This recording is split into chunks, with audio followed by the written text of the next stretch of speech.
भरतपुर में जननायक जनता पार्टी के राष्ट्रीय नेता एवं हरियाणा के उप मुख्यमंत्री दुष्यंत चौटाला 20 अक्टूबर को भरतपुर आएंगे। प्रवक्ता डॉक्टर मोहन सिंह ने बताया कि चौटाला शुक्रवार को जनसंपर्क यात्रा रोड शो करेंगे। जननायक जनता पार्टी अपनी पूरी शक्ति से 30-40 सीटों पर राजस्थान अपने प्रत्याशी उतारेगी। इस मौके पर प्रदेशाध्यक्ष बच्चू सिंह भी मौजूद रहे।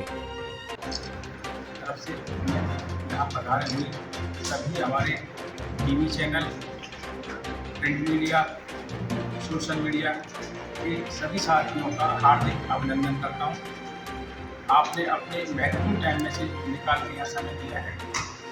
जननायक जनता पार्टी राजस्थान में इस बार इलेक्शन के अंदर आई है और इलेक्शन के अंदर आने के साथ ही भिन्न भिन्न विधानसभा क्षेत्रों में इलेक्शन की जो तैयारी है उस तैयारी को कर रही है। उस तैयारी के तहत भरतपुर को भी जननायक जनता पार्टी ने इलेक्शन के लिए चुना है। तो भरतपुर सीट के प्रभारी के रूप में जो जिम्मेदारी दी गई है कि गुजरात प्रदेश की जनता जननायक पार्टी के आदरणीय बच्चन सिंह जी हैं। बच्चन सिंह जी पूरे टाइम इस विधानसभा क्षेत्र की जिम्मेदारी के लिए लगाए हैं।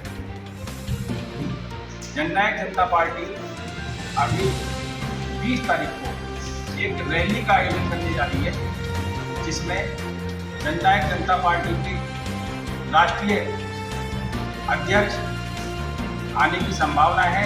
बाकी भाई दुष्यंत चौटाला साहब मुख्यमंत्री हैं हरियाणा में, वो यहाँ आएंगे और इसमें रोड शो का एक आयोजन रखा है, जिसमें रोड शो उनुप्रा भरतपुर का जो बॉर्डर है वहाँ से प्रारंभ होगा।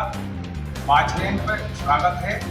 बाछरेन के आगे अपना खेली मोड़ है, चौकरवाड़ा है, आमोली है, पिंचवी है, लेना है, अरोदा है। यहाँ से स्वागत होते हुए वो गहरा मोड़ पहुँचेंगे। गहरा मोड़ से महुआ, सिवनी, दुधावई, इन तीनों प्लेस जो कि भरतपुर विधानसभा का क्षेत्र नहीं है पर भरतपुर की दूसरी विधानसभा है, भरतपुर जिले का पार्ट है, उनसे होते हुए वो सेवर में कस्बे में प्रवेश करेंगे। सेवर कस्बे में प्रवेश करने के बाद में यहाँ पर 5 मिनट का भाषण भी होगा और उनका स्वागत भी रखाएंगे।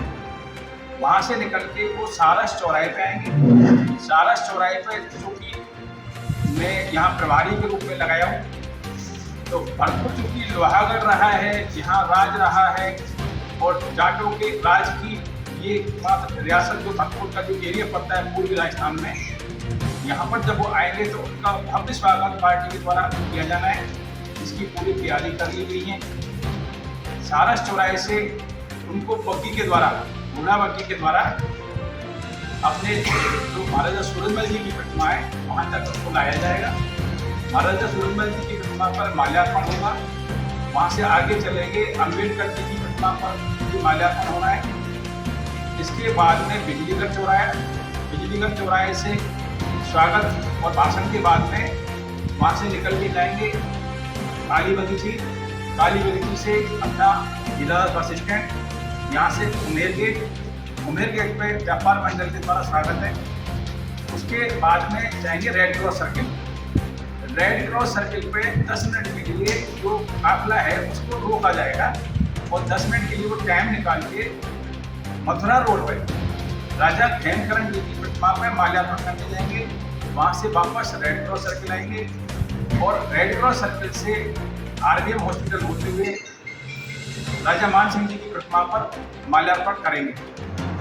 राजा मान सिंह जी की प्रतिमा पर से वो जैसे किसान पुत्र हैं और ये माना जाता है कि शासन की जो व्यवस्था है किसान और कमीरों के हाथ में होनी चाहिए।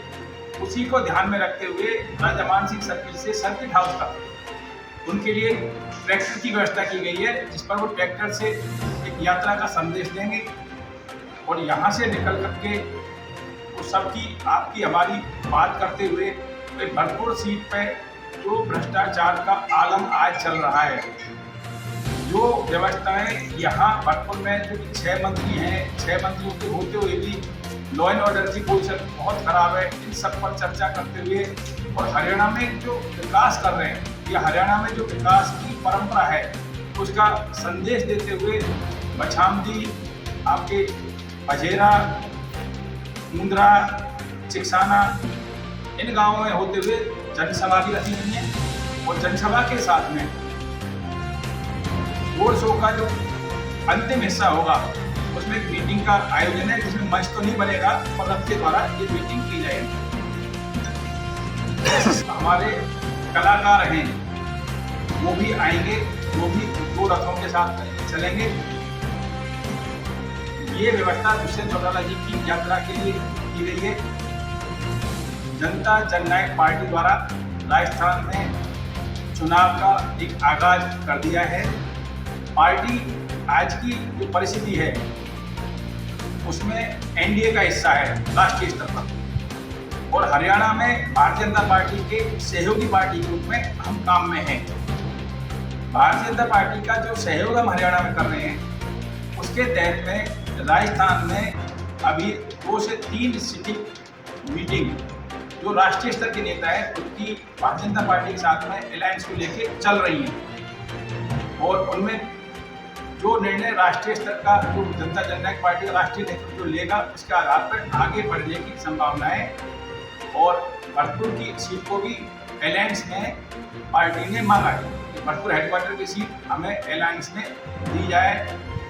पश्चिमी राजस्थान में भी काफ़ी सीटें मांगी गई हैं। फिर भी चूंकि हरियाणा के अंदर अलायंस ने पहले इंडिविजुअल चुनाव लड़ा था दोनों पार्टियों ने, बाद में वो गठबंधन में आकर के सरकार 4.5 साल से बड़े अच्छे तरीके से चला रहे हैं, जिसमें कभी भी दोनों पार्टियों की ना ऊंच नीच हुई, ना कोई झगड़ा झंझट हुआ, ना कोई परेशानी किसी को हुई। और कोशिश करेंगे कि राजस्थान में और हरियाणा की स्कीमें यदि हम अलायंस मारते हैं तब भी छोटे भाई के रूप में भारतीय जनता पार्टी के साथ में, और यदि अलायंस में नहीं आते तो इंडिविजुअल चुनाव यदि लड़के आते हैं तो बाद में अपने जो न्यूनतम प्रोग्राम होगा उसके आधार पर राजस्थान में काम करने की कोशिश करेंगे। और वर्तमान में विधानसभा का ताला निश्चित ही भारतीय जनता पार्टी के साथ में ये जो अलायंस की बात चल रही है परवान चलती है, बिना जेजेपी के खुलने की संभावना नहीं है। और जेजेपी पश्चिमी राजस्थान में, पूर्वी राजस्थान में भले ही एक सीट के लिए बात कर रहे हैं, पर पश्चिमी राजस्थान में लगभग जो सीटों की संख्या है वो 30 के आसपास पर चुनाव लड़ने जा रही है। और दोनों तैयारी हैं, इसलिए उन्होंने अपने टिकट अभी हाल में क्लियर नहीं किए। अलायंस की वार्ता यदि सफल होती है तब भी, और सफल नहीं हो पाती तब भी जनता जननायक पार्टी एक इलेक्शन में जाएगी और इसके लिए मैनिफेस्टो भी लाने जा रही है। हरियाणा में जनता जननायक पार्टी की कई स्कीमें जो राजस्थान के तुलनात्मक रूप से भारी भिन्नता लिए हुए, जैसे राजस्थान सरकार में जो पेंशन है, जो अपने बुजुर्ग नागरिक बंधु हैं उनको पेंशन का 1000 रुपये देते हैं, हरियाणा में वही 2750 देते हैं। हरियाणा में एक स्कीम आई है जिसमें हर मंदिर के साथ में डिजिटल पुस्तकालय जोड़ा गया है, जहाँ देवालय वहाँ पुस्तकालय। राजस्थान में भी जेजेपी ने 6 पुस्तकालय हमारे यहाँ पे जो नौर है, भादरा है, सीकर का एरिया, इसमें मंदिरों के साथ में स्थापित किए। जो पार्टी है भारतीय जनता पार्टी की रीति नीति के साथ ही और लगभग एक जैसे रूप में ही आगे बढ़ रही है। दूसरी स्थिति जैसे एक अपनी कृषि उपज मंडी को समस्याओं को लेकर है। राजस्थान में किसानों का पैसा 20 दिन में आता है, फसल बेच के आ जाता है, 30 दिन में आता है, 40 दिन में आता है। पर हरियाणा में अगर पैसे में 48 घंटे में पहली बार तो पैसा डाल देते हैं, और अगर किसी कारणवश किसी बैंकिंग की व्यवस्था नहीं डाल पाए तो 9% ब्याज के सहित कितने दिन का पैसा रुका है उतने दिन का ब्याज सहित देते हैं। तो ये सारी स्कीमें जनता के बीच में जननायक जो जनता पार्टी है हमारी वो लेके आएगी। सबसे बड़ा और सब राजस्थान में जीतते हैं वो है वैट। मतलब हम गुजरात से बहुत ज़्यादा अधिक वैट लेते हैं, हम हरियाणा से बहुत ज़्यादा लेते हैं, यूपी से बहुत ज़्यादा लेते हैं। तो हमारे जो बॉर्डर एरिया के पेट्रोल पंप हैं या वैट लगी हुई जो भी चीज़ हमारी वो बहुत ज़्यादा हम सराउंडिंग स्टेट से खरीद के अपने स्टेट में लाते हैं, और उन स्टेटों को एक तरह से पैसा भी जाता है, वैट का लाभ भी अपने प्रदेश को नहीं मिलता जो टैक्स है। तो उस व्यवस्था के तहत में डीजल पर और पेट्रोल पर वैट की व्यवस्था जो जननायक जनता पार्टी है ये धेले के चल रही है, राजस्थान में हरियाणा के बराबर वैट हम लागू करवाएंगे। जब हरियाणा के बराबर वैट लागू होगा तो निश्चित ही अन्य सब चीजों की कीमतों पर भी फर्क पड़ेगा। हमारे साथी हैं, वरिष्ठ साथी हैं, गुजरात से आए, प्रदेश अध्यक्ष हैं गुजरात में पार्टी ने थोड़ी सी स्टार्टिंग की है। जननायक जनता पार्टी लगभग 4.5 साल का अपना ये कार्यकाल है और प्रारंभ के दिन से ही वो शासन में हिस्सेदार है और लोगों के बीच में भाई दुष्यंत चौटाला जी का जो आकर्षण है, जो उनकी एजुकेशन का लाभ है, जो हरियाणा में मिल रहा है, वो लाभ हमारे प्रदेश में है। तो आप देखिए हरियाणा में 6 करोड़, 4 करोड़ और 2 करोड़ ये हो गया गोल्ड, सिल्वर और कांस्य पदक के ऊपर, जबकि राजस्थान में उसी का 50 लाख रुपए देते हैं। जबकि 50 लाख रुपए वहां किसको देते हैं? जो चौथे नंबर पे, बेचारे को पदक तो नहीं मिला पर वो चौथे नंबर पर था, उस आदमी को 50 लाख में देते हैं। जो राजस्थान में हम देते हैं किसको? जो कि प्रथम नंबर पर आया है। तो हरियाणा की जो पॉलिसी है, उन पॉलिसियों को जो वहाँ अच्छे ढंग से चल रही है उनको राजस्थान में लागू करने का पार्टी काम करेगी। और दुष्यंत चौटाला जी की रैली की तैयारियां हैं वो लगभग पूर्ण हो गई हैं। जन समुदाय में भारी उत्साह है। जहाँ गाँव में जा रहे हैं तो ताऊ देवीलाल जी के उन दिनों को जितने भी बुजुर्गों की बैठते हैं, एक वक्त पे ट्रैक्टर की कीमत उस जमाने में 14,000 रुपये हुआ करती। उन्होंने उस जमाने में 10,000 रुपये का लोन माफ किया था। 10,000 रुपये के लोन से जो हमारे किसानों के बीच में जो भारी कर्ज के जाल में, उस टाइम 10,000 रुपये बड़ा पैसा था, और जो कर्ज के जाल में उस टाइम थे उससे समस्त किसानों को लगभग जो मुक्ति मिली उसका लाभ सभी को मिला। तो जनता के बीच में जाकर के अपनी स्कीमों को लेकर के हरियाणा की जो पार्टी की अच्छाई हैं उनको लेकर के जाएंगे। और भरतपुर में आप और हम सभी ये देख रहे हैं कि प्रशासन दिन में पुलिस के अधीन फायरिंग हो रही है।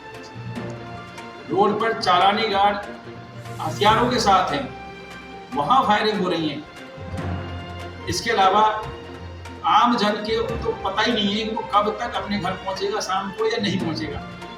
जो खेल भरतपुर में चालू हुआ है जिसमें भ्रष्टाचार का खेल राजनेता खेल रहे हैं, दूसरे प्रशासन निश्चित ही थोड़े टाइम में पकड़ करके एक सराहनीय कार्य करता है, पर फिर भी जो होने से पहले की जो घटनाएं उनमें आती है।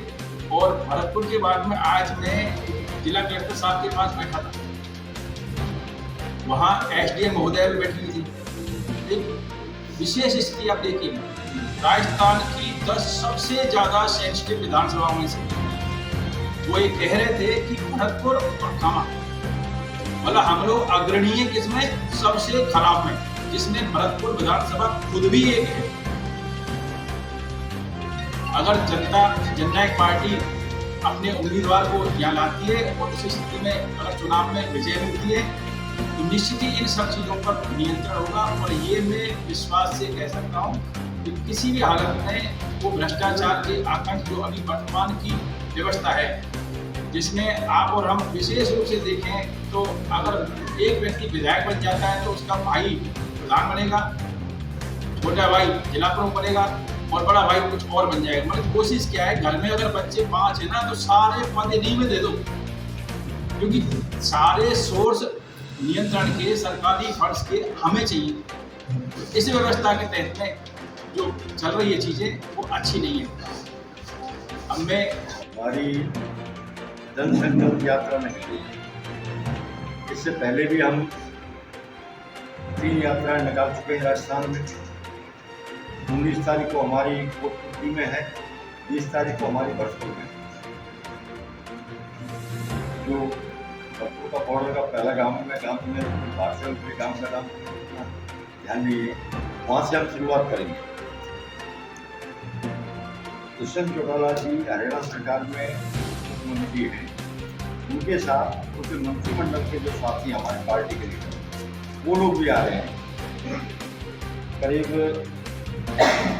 400 साढ़े 400 गाड़ियों का मुकाबला हमारा रैली में चलेगा। वो सब हमारे राजस्थान के प्रचार सचिव हैं डॉक्टर मोहन सिंह जी, इनकी देखरेख में हो रहा है। हमारे भरतपुर विधानसभा पे पहले भी हमारी दावेदारी रही है। आपको जानकार हूँ, 2003 में विजय बंसल जी हमारी पार्टी से गए थे, यहाँ से जीते थे। अब भी हमारी पार्टी की टॉप जो फर्स्ट सीट जो है वो भरतपुर हमारे उसमें है। पहली सीट हमारी भरतपुर है समझौते, और समझौता हमारा नेशनल लेवल पे, राजस्थान लेवल पे नहीं है। हमारा समझौता हमारे डिप्टी सीएम दुष्यंत चौटाला जी, जेपी नड्डा जी और अमित शाह जी के बीच में बात चल रही है। राजस्थान के कोई लीडर से हमारा कोई नहीं, हमारा नेशनल लीडर है, हम उनके छोटे भाई हैं। एक चीज मैं गारंटी से कह रहा हूँ, हमारा समझौता होगा, और कोई कारणवश अगर समझौता नहीं होता है तो हम चुनाव पूरी ताकत से लड़ेंगे, और आपके सहयोग से इस सीट को जननायक जनता पार्टी जीतेगी, और विधानसभा का ताला डॉक्टर मोहन सिंह जी आज से खोलेंगे।